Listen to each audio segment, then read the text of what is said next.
Film ini diawali oleh scene dari penglihatan seorang pria yang bernama Frank, di mana pada saat itu ia sedang memperhatikan seorang bondon sekso yang akan beranjak pulang. Biasalah kalau udah untung banyak pasti pulang. Keadaan tersebut Frank jadikan kesempatan untuk mendekatinya. Tapi lama-kelamaan bondon yang sudah ia kenali itu mulai curiga dengan gelagatnya. Ketika si bondon sudah menjauh, Frank bergegas ke apartemennya lebih dulu. Singkat cerita, ketika si bondon baru sampai di apartemen, Frank sudah nongkrong sambil memperhatikannya. Kemudian ia menyabotase listrik agar suasana menjadi gelap. Si bondon yang sedang teleponan pun heran mengetahui lampu di koridor pada mati.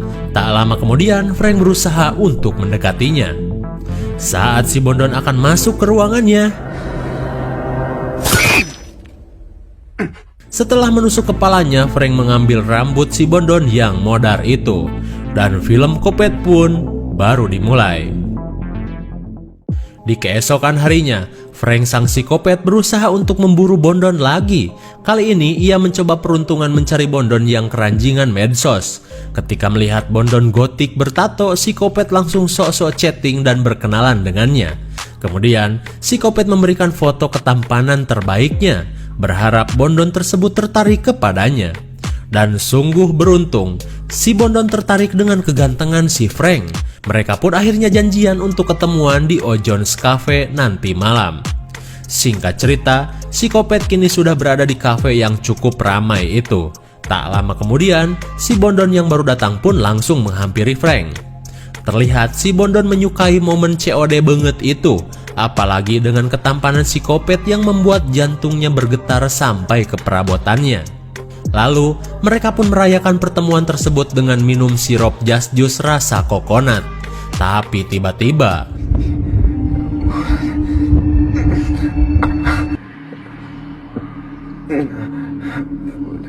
tanpa diduga, penyakit migrain Frank kambuh. Ia pun bergegas ke WC dan meminum obat anti puyeng seperti biasanya.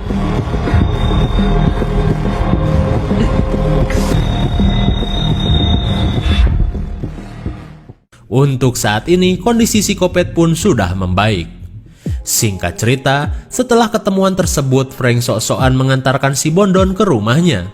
Ketika dalam perjalanan, si bondon mengajak Frank untuk minum lagi di rumahnya.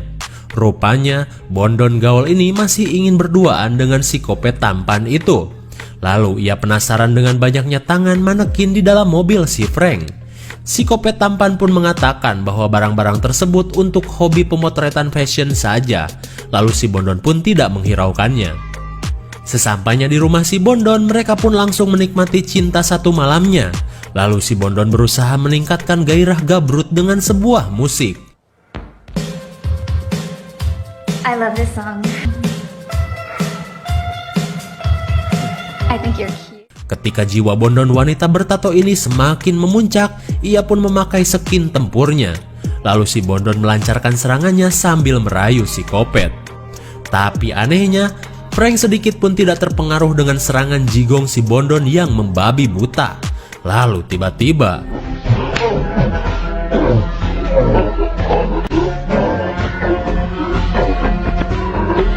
ternyata niat psikopat bukan untuk adu gabrut. Si bondon pun modar oleh cekikan si Frank.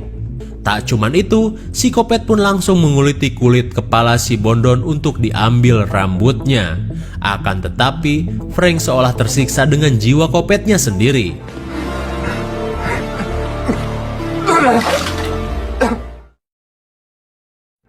Kemudian, scene kembali ke rumah kopet.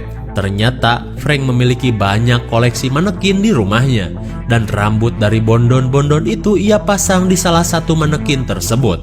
Rupanya, psikopat Frank memiliki jiwa yang aneh, karena ia menganggap semua manekin yang berada di rumahnya dianggap hidup, dan selalu menemaninya dalam kesepian. Kemudian, ia terlihat kesal dengan semua manekin miliknya, karena manekin itu tidak menghiraukannya ketika Frank sedang berbicara. Oh, you're just like her!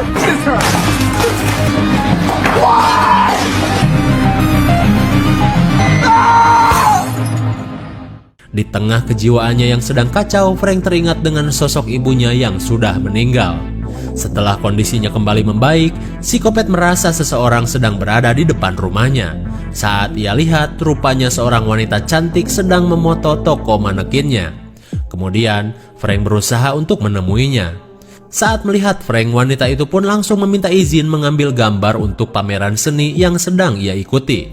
Terlihat Frank pun tertarik dengan hasil foto dan kegiatan yang selalu dilakukan wanita tersebut. Lalu, Frank mengajaknya untuk melihat semua koleksi toko Kopetnya. Ketika berada di toko Kopet, wanita cantik yang bernama Anna tersebut terlihat suka dengan koleksi manekin Frank, yang ternyata merupakan koleksi turun-temurun dari keluarganya. Kemudian, Anna mengatakan bahwa ia akan mengadakan pameran foto di pusat kota, dan berharap Frank meminjamkan beberapa manekin kepadanya. Pada saat Anna akan masuk ke kamar Kopet, sontak Frank pun melarangnya, karena jelas bisa kebongkaran lah. Terlihat Anna pun menjadi malu dengan niat selonongnya itu. Tak lama kemudian, Anna memberikan nomor HP-nya, berharap Frank menelponnya dan meminjamkan beberapa manekin untuk pameran Anna. Lalu, Anna pun bergegas pulang. Setelah Anna pergi, penyakit Frank kembali kambuh. Si Kopet pun sangat terganggu dengan banyaknya lalat di kamarnya. Jelas saja karena banyak darah dan kulit-kulit yang membusuk. Apalagi ketika melihat darah di tangannya.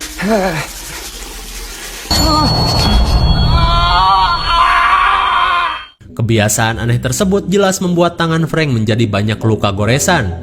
Tapi setelah meminum obatnya, Frank pun membaik. Dirasa jiwa dan raganya sudah kembali pulih, Frank bergegas prepare untuk menjadi si Kopet pemburu bondon lagi. Si Kopet pun memulai perburuannya dengan menyusuri setiap jalanan kota.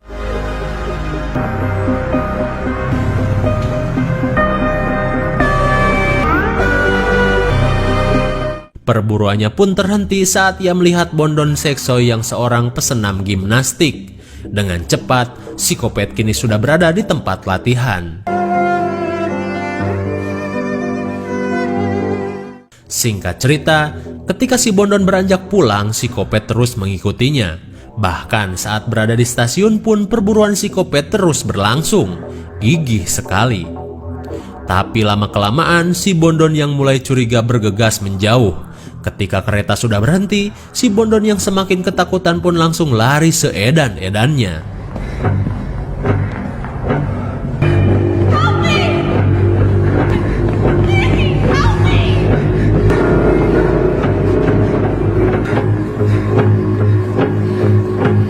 Keadaan yang sepi jelas membuat si Kopet dengan leluasa melakukan perburuan.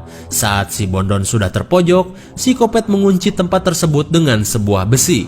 Lalu, ia menyiapkan belati Kopet untuk melakukan aksinya. Kemudian, si Kopet segera bersembunyi di bawah kolong mobil. Ketika si bondon sudah mendekat, dengan cepat, si Kopet memutus urat kaki sang bondon. Dalam keadaan yang sudah tak berdaya, si Kopet melakukan fatality. Finish him! Dengan sadisnya, si bondon pun modar dengan beberapa tusukan di tubuhnya. Lalu, si Kopet langsung mengambil rambut bondon tersebut.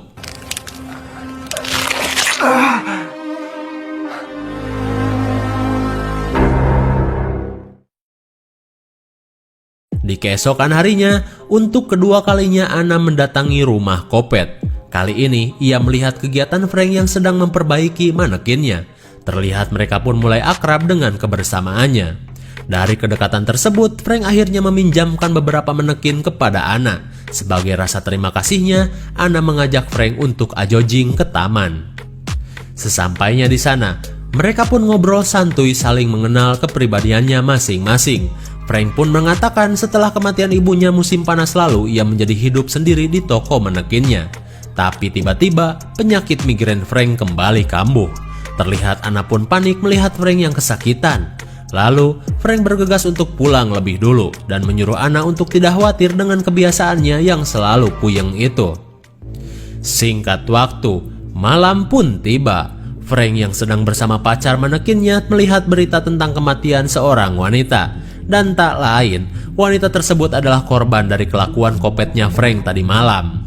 Kemudian, tiba-tiba Frank seolah mendengar suara ibunya yang memanggil. Lalu, ia kembali teringat akan masa lalunya ketika Frank masih kecil. di mana ia selalu melihat ibunya yang seorang bondon melayani para lelaki hidung loreng di rumahnya sendiri. Sungguh kelakuan bondon banget, edan sekali. Di malam berikutnya, kebersamaan Anna dan psikopat Frank berlanjut ke bioskop. Pada saat itu, mereka sedang menonton film kopet pertama produksi Saka Hayang. Ketika film berlangsung, Frank terus memperhatikan kecantikan Anna, hingga jiwa kopet barbarnya berubah menjadi bupet, alias bucin kopet. Setelah acara nonton berakhir, mereka pun terlihat bahagia dengan kebersamaan tersebut. Tapi tiba-tiba Anna mendapat telepon dari pacarnya yang sudah menunggu di Ojon's Bar. Lalu Anna mengajak Frank untuk pergi bareng ke sana. Hitung-hitung diperkenalkan gitulah. Mendengar Anna memiliki pacar, sontak jiwa kopet yang sudah berwarna pink kini menjadi burik dan kelam. Frank pun memilih untuk pulang saja. Di keesokan malamnya, Frank mendatangi acara pameran foto Anna. Manekin Frank yang dipinjam Anna pun terlihat memenuhi pameran foto tersebut. Kemudian, Frank melihat Anna bersama pacar maghribnya berada di tengah keramaian acara. Bisa-bisanya Anna kepincut sama si maghrib. Mungkin karena mengkilat kali ya, atau karena si doi punya ajian ini pelet. Dahlah. Lantas, kedatangan Frank ke pameran jelas membuat Anna senang.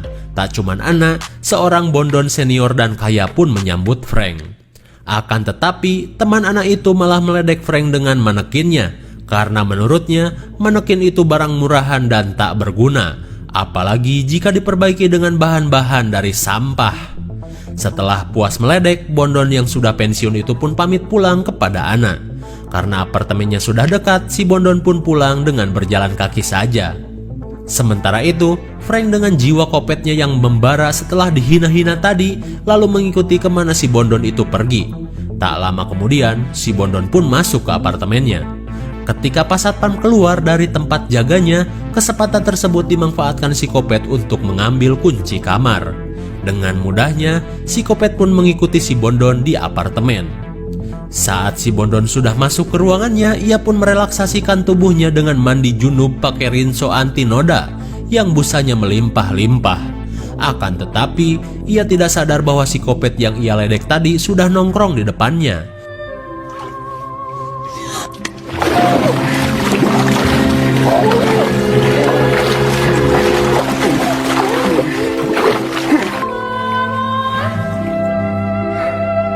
Karena menenggak busa rinso terlalu banyak, si bondon pun pingsan. Setelah beberapa saat, Frank sang psikopat membuat si bondon terikat bagaikan perahu-perahuan. Dengan nada memelas, psikopat mengatakan bahwa ia tidak habis pikir si bondon sudah meledeknya habis-habisan. Dengan perlahan, Frank menyayat punggung si bondon dengan belati kopet andalannya. Saat si bondon meminta ampun, si kopet menjawabnya dengan fatality. Akhirnya, si bondon dikuliti hidup-hidup untuk diambil rambutnya. Makanya jangan suka ngehina-hina orang ya guys. Di keesokan harinya, Frank menanyakan manekin yang dipinjam Anna. Tapi saat ditelepon, Anna terdengar seperti menangis. Rupanya, Anna sedang berduka atas kematian temannya. Dan tak lain, teman Anna tersebut adalah si bondon yang tadi malam Frank bunuh. Mendengar tangisan Anna, sontak jiwa kopet Frank kembali menjadi pink. Ia pun mengatakan bahwa ia akan segera menemui Anna. Karena si maghrib sedang pergi ke luar negeri untuk mengurusi keperluan bisnis adu muncang, Frank pun berniat untuk menemani Anna di apartemennya. Rupanya, si kopet Frank kembali ketiban lope. Singkat cerita, sesampainya di tempat Anna, Frank melihat pria lekong yang merupakan tetangga Anna. Karena sudah ada yang menemani Anna, si lekong pun bergegas kembali ke ruangannya. Kemudian, Anna merasa bersalah karena seharusnya ia mengantar si bondon pulang ke rumahnya. Lalu, Frank berusaha menenangkan Anna bahwa itu memang bukan salahnya. Dan tanpa sadar, Frank si kopet akhirnya keceplosan dengan menyebutkan bahwa kematian si bondon sama halnya dengan kematian wanita lain yang kehilangan rambutnya. Perkataan Frank tersebut membuat Anna heran. Kok ia bisa tahu? Padahal kabar kematian si bondon belum banyak yang tahu. Kecurigaan Anna berubah menjadi takut karena ia menyangka Frank adalah pelaku pembunuhan temannya. Melihat Anna yang semakin panik, si kopet pun terus menenangkannya. Anna, come. Dengan pisau dapur, ia mengancam Frank untuk segera pergi. Tapi karena Frank terus saja mendekatinya, tiba-tiba To have a serious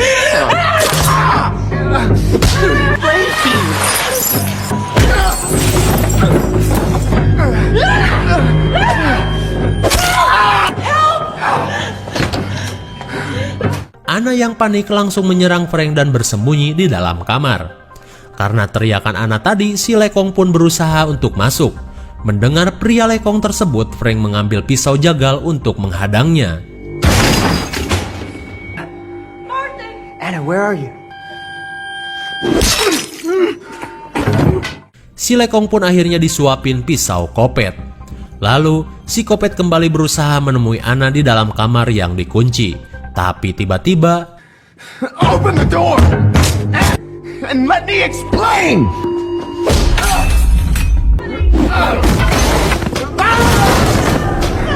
I came... akhirnya si lekong pun benar-benar modar. Kuat juga ya, by the way. Setelah pintu dijebol, Frank masih saja berusaha menenangkan Ana. Let's go! The knife down. Anna! Drop the knife!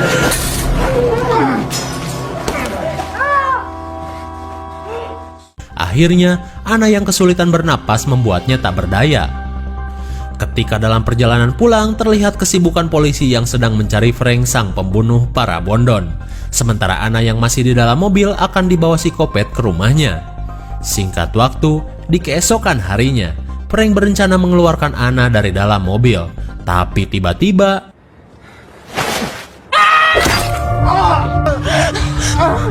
ternyata Ana masih hidup dan menusuk perut si kopet dengan tangan manekin. Dalam keadaan yang sudah ripuh, si kopet berusaha mengejar Ana. Kemudian, Ana meminta tolong kepada seseorang pengendara mobil. Tanpa diduga, mobil tersebut menabrak si kopet. Dan sialnya, mobil yang ditumpangi Ana malah nyocol ke tembok. Kemudian, karena Frank seorang psikopat, jelas ia masih kuat. Lantas ia kembali menghampiri Ana. Dan betapa kagetnya Frank saat melihat Ana sedang sekarat. Psikopat pun mengatakan bahwa ia hanya ingin hidup bersama dengannya. Tapi karena Frank sakit jiwa, psikopat ini pun melakukan aksi yang sama kepada Ana dengan akan mengambil rambutnya. Singkat cerita, Frank sudah menjadikan Ana sama seperti korban lainnya. Rupanya, selama ini psikopat ingin menjadikannya sebagai istri. No one will separate us again.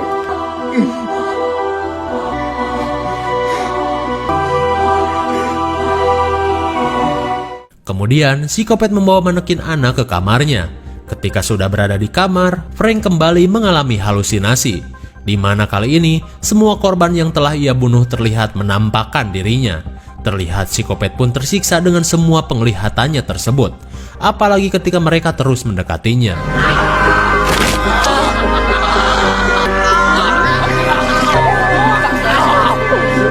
Dalam halusinasinya, semua Bondon yang menjadi korban psikopat pun menyerangnya.